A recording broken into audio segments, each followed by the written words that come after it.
see that the player of the plucked instrument is leaning over in a very relaxed way toward his partner, who's the singer. There's a sense of the gallant, right? The gallant, we use the same word in English. And in this early period of the Rococo, we find a lot of pastels being used in furniture, in the decorative arts, and they found their way to Germany and Austria, where Mozart lived. The churches were being given facelifts.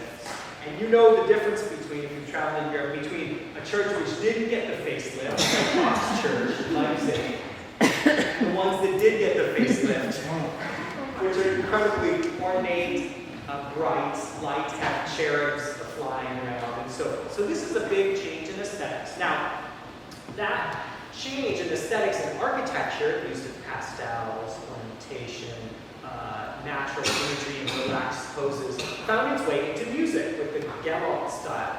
Simple musical ideas, simple phrases, ideas of just 2 or 3 notes, like we just heard in those Mozart examples. You can hum them back very quickly. Simple phrases which are much shorter than Bach's phrases. Simple harmonic progressions, just tonic and dominant, as we heard. Repetition, transparency, and charm. That's the aesthetic Mozart inherited. Now, his music is not only merely charming. It goes through the entire spectrum of human emotion. As you know, if you've heard a lot of it, his wonderful Requiem, for example, is not charming at all. It's incredibly intense and dramatic. So he found a way to widen the palette of expression beyond merely charming. But as a child, he learned to charm. And interestingly, maybe ironically, you could say, one of the people he really learned from was Johann Sebastian Bach's youngest son, Johann Christian Bach. Now, Johann Christian Bach's music is nothing like his father's music. It's very gallant, it's very charming. And Mozart met him as he traveled to London as an 8-year-old boy. Mozart was on his first tour. His father wanted to show him off to the kings and queens of Europe. And boy, was that a success. Because this boy could do things at 8, which most people can't do for their whole lives. It was a wonder, it was a miracle, and he truly did charm both musicians and heads of state throughout Europe. So Johann Christian Bach, who was living in London, put Mozart on his lap. Mozart was 8 years old. And as one observer noted, quote, they played alternately at the same keyboard for 2 hours together, extemporaneously, improvising, before the king and queen. And the king and queen were just like, this is amazing. Johann Christian Bach would play a phrase, and then Mozart would complete it. And so they would play games, musical games, using simple chords. And this had a tremendous effect on Mozart. It seems like Mozart actually stayed on in London to take a few lessons from Johann Christian Bach. And Leopold, his father, wrote back to his mother that quote, what Mozart knew, Wolfgang Mozart knew when we left Salzburg is a mere shadow compared to what he knows now. It exceeds all that one can imagine. My boy knows in his 8th year what one would expect only from a man of 40. So he learned from Johann Christian Bach and picked up some of these ideas. Now, when he got back to Salzburg later, he took some of Johann Christian Bach's sonatas and arranged them as piano concertos. Now, this is something that young musicians did at that time to learn. It's known as exempla classica, or classic example. You take an example from a well-known composer and you rework it or arrange it for a different instrument to kind of feel what it's like to write those notes and then to learn on your own. And he picked up some things from Johann Christian Bach. Very simple musical ideas. One of the most common, which Johann Christian loved, which is just the repetition of a couple notes. Doesn't get too simple than that, right? And so, just like we heard Mozart do, Johann Christian Bach will take a very simple idea and follow it with a contrasting, also simple idea. That's something you can listen for in Mozart's music, or in any classical composer's music.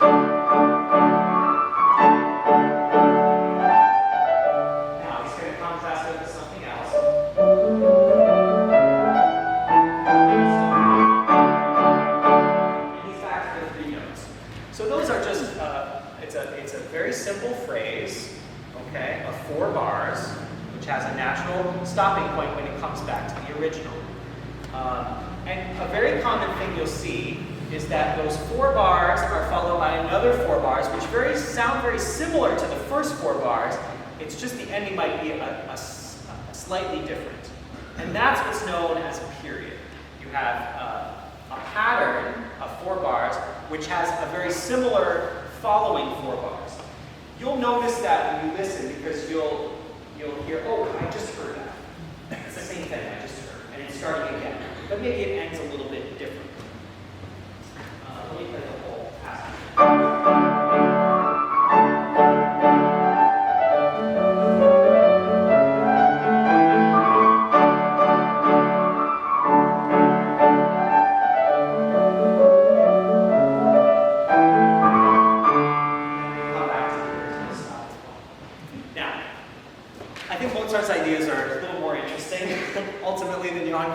But it's fine, and if it sounds like Mozart to you, that could be because there's some influence there between one to the other. So he takes that contrast, the element of contrast, and creates phrases out of it. And those phrases have natural beginnings and endings, and we can hear them as listeners. The more you listen, the easier it gets to hear those different phrases.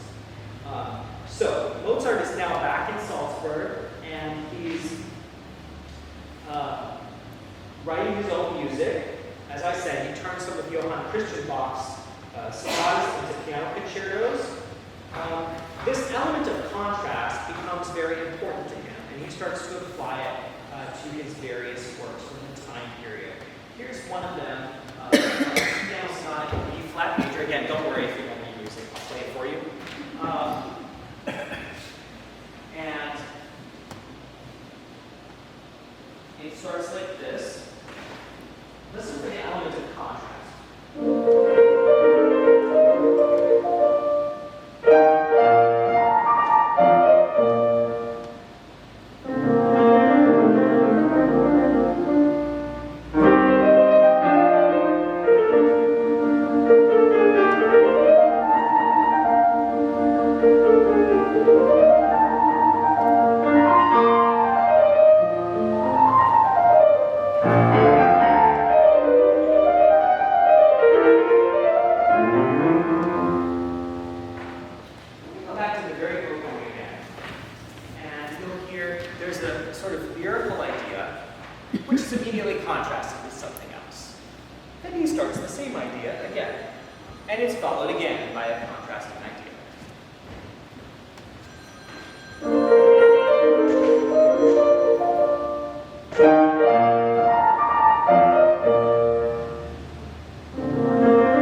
That's used in the classical era and is used so beautifully by Mozart in particular.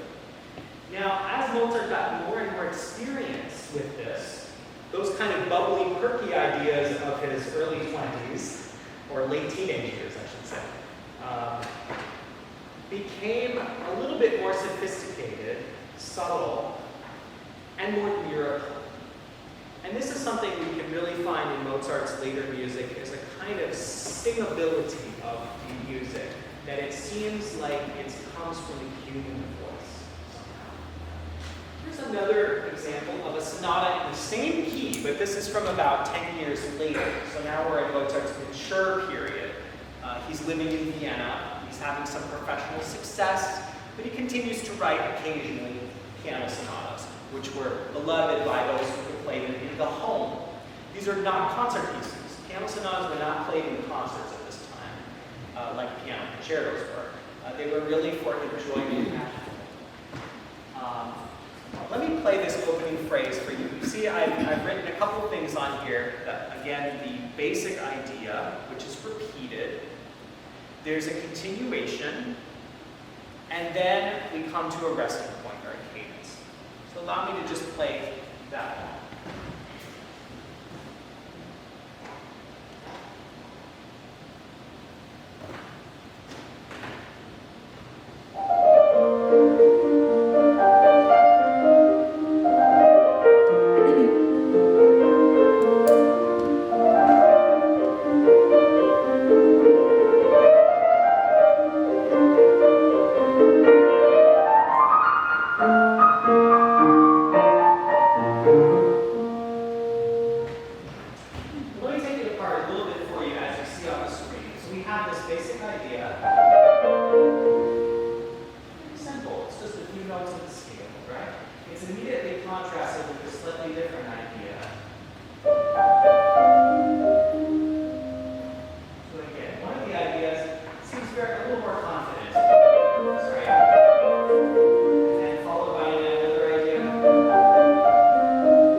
Mozart is using it again.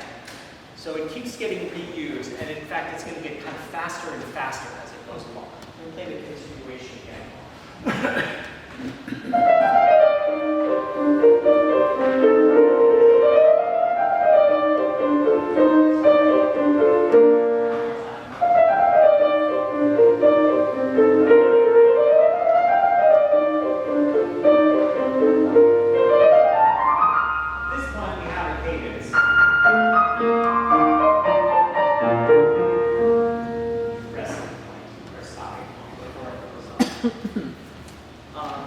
So this is an example again of the first kind of phrase we discussed before, the sentence. With the basic idea, you might even think of it like the subject of the sentence. That continues, and there's a kind of growing excitement. Notice lots of black 16th notes here. It gets more and more excited, and then it rises way up to the top for the cadence, and there's a resting point. So again, it's similar to language, how we use language. And it's become more lyrical, more mellifluous, more sophisticated, singable than that earlier sonata I played. And it's this kind of music that really got into the ears of later composers, including Rossini, including Chopin, including Tchaikovsky, and including many composers who are still living and working today. So that's where we're headed from here. So let's go. Now, we have very little time left. I want to give a little advertisement here that in about 5 minutes, we're going to come to a rest of this. But I want to invite you out to the lobby to have a glass of wine together. And we can talk about some of these ideas. And I'd love to meet some of you personally and do that with you. But before we do that, let me go on to just a couple things. Oh, I just wanted to point out that this kind of phrase structure which we've been discussing is not unique only to classical music. Many later composers have picked up on it. I thought, what is a pop tune that uses the same phrase structure? And I thought of, for some reason, I thought of Lean On Me by Bill Withers. Anything about this? Yeah. Okay. So, you know this one?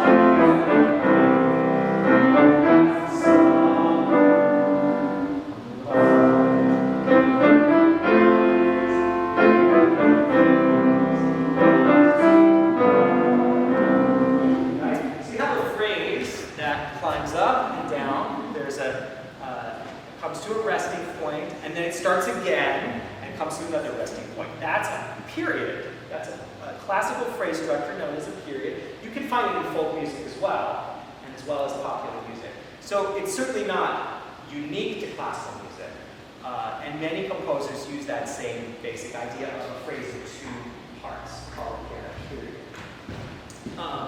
Okay, so before we close today,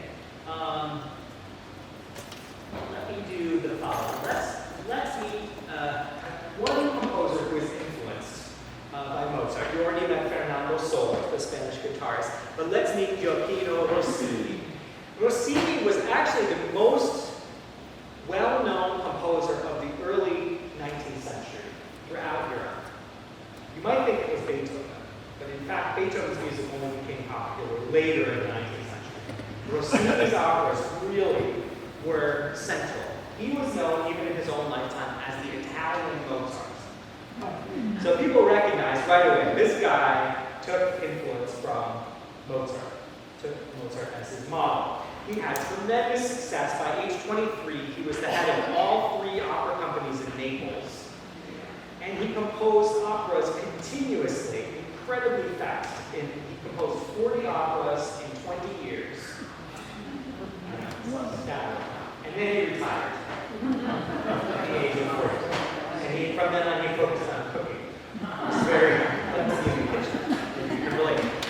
Anyways, Rossini had his first great success with The Barber of Seville, which was premiered in 1815. Now, Rossini said that he composed The Barber of Seville in 12 days. I'm not so sure. Maybe it's possible. We know that he composed it in at least 3 weeks maximum, because we know when he got the commission and when the rehearsals started, so he got to have the music ready by then. He was incredibly fast at composing. Now, as we close, let me just do a little bit of comparison here. I'm going to play a little bit of Mozart's overture from the Magic Flute, which I believe influenced Rossini. And then I'm going to play a little bit of Rossini's overture in the Barber of Seville. We'll see if we notice any similarities between those two. So just bear with me one moment. Get that ready for you.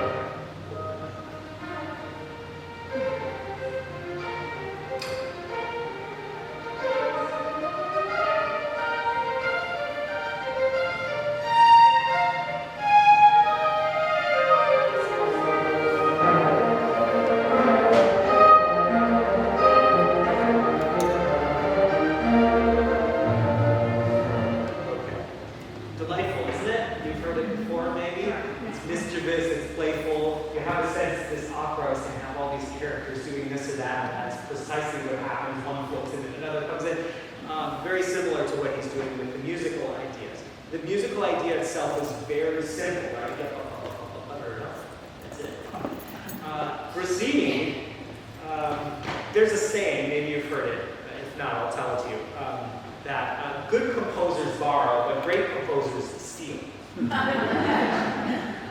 Here's a little bit of Rossini's, just an excerpt from Rossini's overture to The Barber of Seville.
about through 1840, and then it switched to Don Giovanni.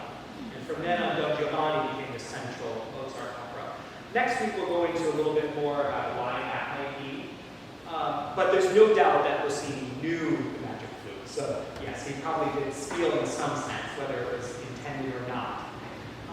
The other thing which you notice in Rossini's music is the use of the crescendo. That things just get more and more exciting beyond what you think could be possible. I'll give you another example of that next week. He was known in his lifetime, Rossini, as Signor Crescendo.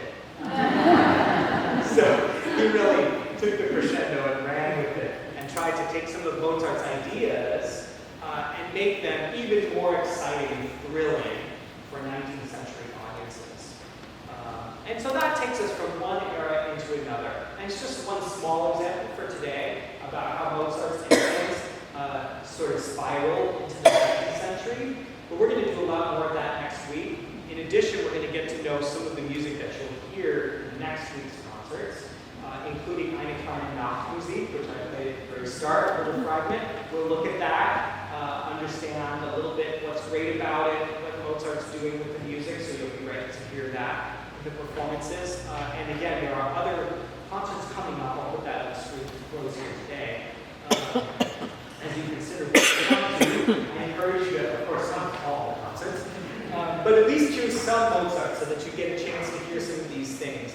Next week we have 3 works, well, 2 works by Mozart and 1 work by a contemporary composer, Vijay Iyer, which uses a fragment of Mozart's music, and actually you'll hear that played, and then he continues his piece out of it. So speaking of stealing, he also does that. Okay.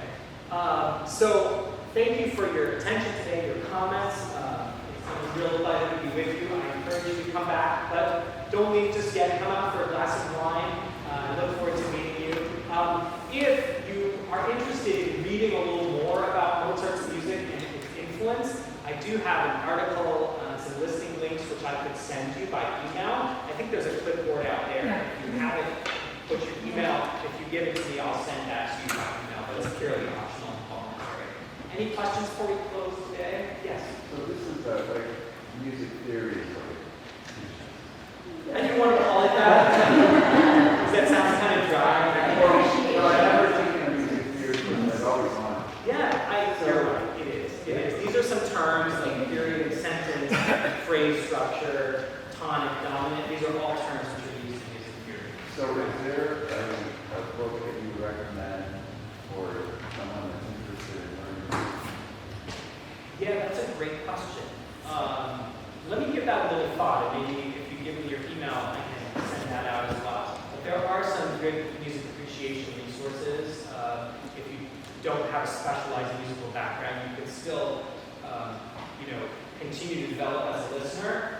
We all can. I mean, me too. I'm still learning from Mozart's music. I'm still discovering things, and that's one reason why we keep coming back to it, right? Why year after year we can listen to this music and not get tired of it. There's always more to discover and more to find out. So we're all doing that together. Yes? So this class will be again next week? Same time, same station, the next 4 weeks altogether, so the next 3 weeks.